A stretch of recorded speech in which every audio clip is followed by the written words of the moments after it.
also talking about a digital partnership that is going to make a huge difference, building on that as we work together to understand the impacts of AI, the impacts of disinformation and misinformation on the social media that people get to overwhelmed by in so many ways that tend to exacerbate our challenges.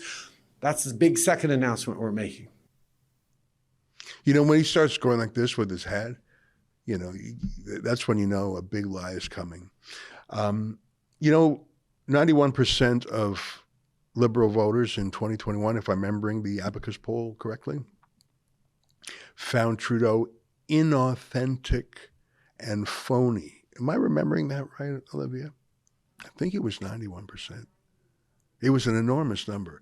Inauthentic and phony. And the thing is, once people think you're inauthentic and phony, you can't re-fool them.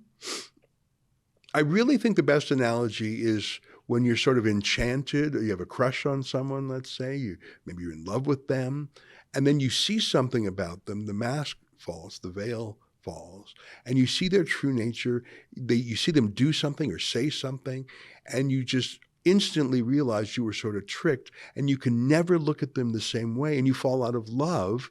But it's not just, okay, you know, things have cooled off. You feel like you were tricked. Like if you like someone and then you don't really like them, you don't necessarily feel tricked. You just think, okay, he's not my cup of tea. But if you actually were emotionally invested in Trudeau because you thought he was passionate and real and smart and hopeful and progressive, and then you come to learn, for example, the carbon tax issue, which is in many ways a dry financial issue, but he claimed it was a passionate issue about caring for the world. We all knew it was just a tax grab. So he gets in trouble in Atlantic Canada because they have home heating oil out there, and they're going to really get walloped by this carbon tax. And so he says, okay, fine, I'll save you money. I'm not going to bring in the carbon tax for, I think, 3 years. Well, what did that say? It said, first of all, Trudeau was lying when he said it was revenue neutral, because he says this is going to save you hundreds of millions of dollars. So he showed he was lying. But more than that, he showed that his whole passion was phony and inauthentic.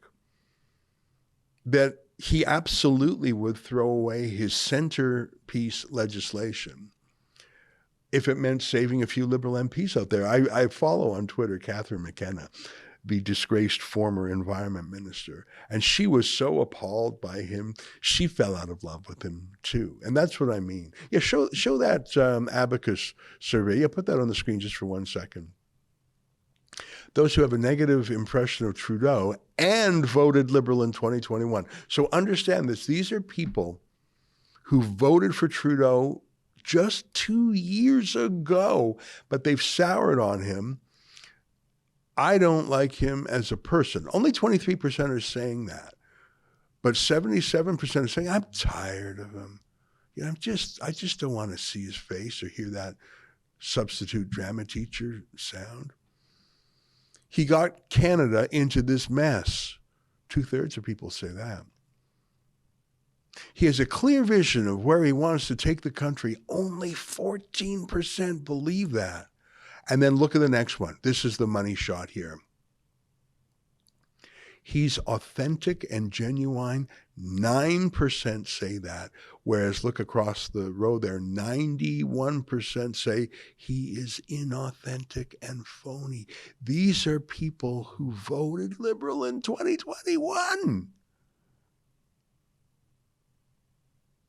He's too cautious and doesn't promise enough.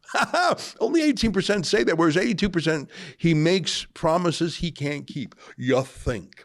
Thanks very much. But so I think what a lot of those show is those are emotional. Those aren't asking, does he have the right tax policy? Does he have the right foreign policy? Does he have the right policy on issue 1, 2, 3, 4, and 5? Should the tax rate be this percent or that percent? These are not brain issues. They're heart issues, right? They're not testing science, they're testing feelings. And people feel burned by Trudeau. They feel tricked by him. They feel like he's a phony who lied to them. And they're just tired of him. They just want him to go away. And that is not easily remedied. Once you fall out of love that hard, I don't know if there's a road back. And that's the thing. And I won't go through the polls right now, but I like looking at them. I like looking at polls from David Coletto at Abacus because I know his company is really a liberal company chaired by a liberal operative. And the reason I say that is if they're critical of Trudeau, you know it's true.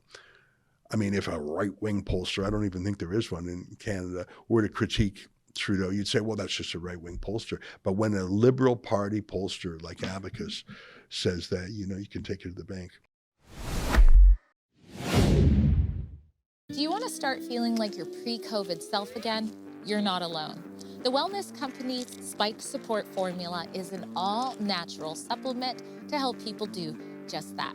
It was created by cardiologist Peter McCullough and his expert team of doctors to help the people experiencing effects from COVID and the you-know-what. Go to twc.health/rebel today.